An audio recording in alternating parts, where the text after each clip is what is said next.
First of all, I heard the album this morning. Great, great. Oh, thanks, man. That's great. It's a kind of back to the roots album, but maybe we can talk about that later. I would like to know first, what have you done between those two albums? Because no tour, no shows, no, well, some little things, but what have you done? Yeah, well, you know, when we finished the tour just before 9/11, and then, you know, I went out to London after about, you know, we did some shows with the Stones. We did 3 shows with the Stones. And then we did the Toronto show, the SARS benefit. And then we did... Sorry. Sorry? You have to stop something with the sound. Oh, this? Yes. Oh. You can put it... Yeah. No worries there, kid. Okay. We don't want to listen. So we have to repeat that. Okay, my son. Okay. No So, worries. Brian, what have you done between those 2 albums? Well, we did a few gigs after we finished with the Stones, 3. And then we did the SARS benefit in Toronto. And then we finished off in Hammersmith, which was a great gig. And I remember we had a break, and then I went to London and with Malcolm and Angus, and we met, and we spent about 6 weeks just, you know, trying some things out. And then after about another month, I met them again somewhere else. I can't remember where the hell it was now. It was that long ago. And we tried some more, and the boy said, well, I tell you what, Brian, this is good. Just give us some time to get some riffs together. And so I started motor racing, you know, for 3 or 4 years. I didn't start, but I had more time to do what I love to do, which is motor race. But in between that time as well, we left our last record company, which was a pain in the ass, you know what it's like, lawyers and everything. And then there was Family Jewels, which we spent some time on putting together. And then Plug Me In, which we spent a little time. It all sort of took away from what we're doing. But the gist of the whole thing is Malcolm and Angus, I know, wanted to do something special. They felt that maybe we were drifting a little from the whole idea of what AC/DC was really about. And I mean, I shouldn't say that too much, but it is the truth. I think they wanted to get back to that rock, that basic bluesy rock feel. Yep. And it's very difficult to write simple riffs. And I hold up Get Back by the Beatles. I think every musician I spoke to after they heard that said, I could have written that, but they didn't. The Beatles did, and they did it, and it was the simplest thing, and simple things are hard to write. They really are. Yeah. Simple and good things are hard to write. And I knew that the 2 boys together were very, very concerned about getting it perfect this time. Because, you know, as you get older, and the band's been around a long time, the criticism is going to come at you thick and fast. Oh, it's the same stuff. It's the same of the same. And we wanted to prove people wrong, I guess. We just say, listen, you know, we've still got something to offer that is exciting. And of course, when I went to Vancouver and the boys said, here, Brian, have a listen to this. I mean, the hairs on my arm stood on end. I went, gosh, that's so exciting. And I think when you hear the album, it sounds, there's a freshness there. When I first heard the album, about a month after we'd recorded it, I sat in my car, stuck it on, terrified because I hadn't heard any of the songs because we moved so quickly in the studio. Brendan O'Brien, just, no, move, get it. And I never heard anything, and I went, oh, God, I don't know what this is going to be you're like. talking about the producer there. Yeah, Brendan O'Brien, the producer, I do beg your pardon. Yeah.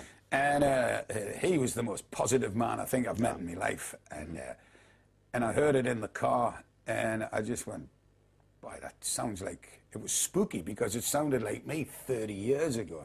I thought I was listening to myself, and it sounded fresh, and the boys and the band sounded vibrant. And yes. I guess that gap served its purpose.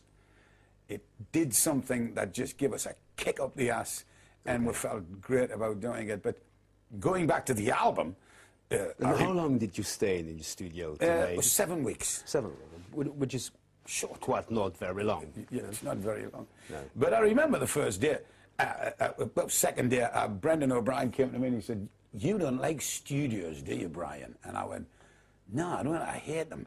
And he said, what don't you like about it? I said, "The buttons and when you sing, you have a piece of wood here and a piece of wood here, and there's a microphone there, and when somebody says headphones on, and somebody goes, 'Okay, and now you must sing 1, 2, 3.'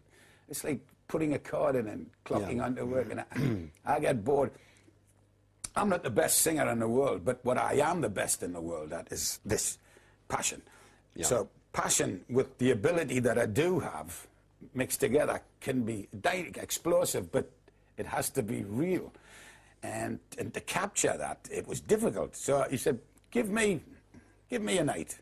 So the next day, I came into the studio, and he said, "We're going to sing here." And I went, "But that's an office, behind the reception desk." No. There was a little girl with a telephone, and Yeah. people were coming in, the pizza delivery guy. You know, all these people walking in and out. I said, and it was glass, so you could see. And he said, "I'll put some speakers up there. Here's a microphone, and here's a little desk, so just sing." And I went, "What, now?" And he went, "Yeah, go on, just sing." And that was it, and I started singing. The poor receptionist ran away and left her job. And just kidding. But she had a dog that used to howl. And I don't know if he was joining in or he was crying, something like that.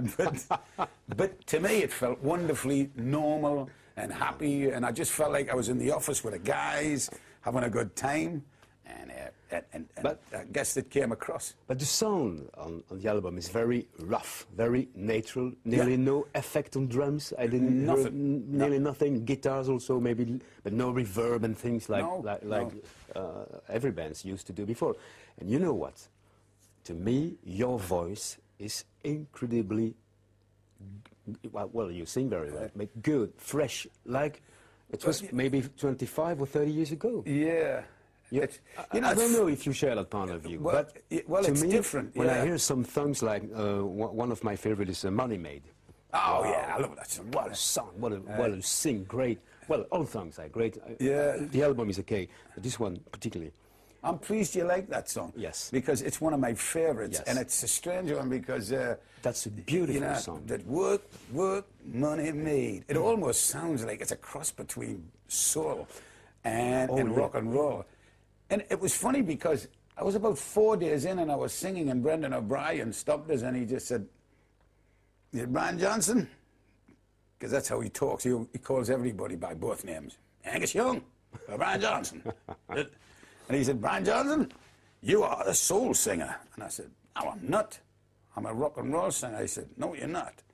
He said, you've just been trying to sing like Back in Black because you think everybody expects you to sing like Back in Black, and that's what you've been doing. You, my friend, are a soul singer."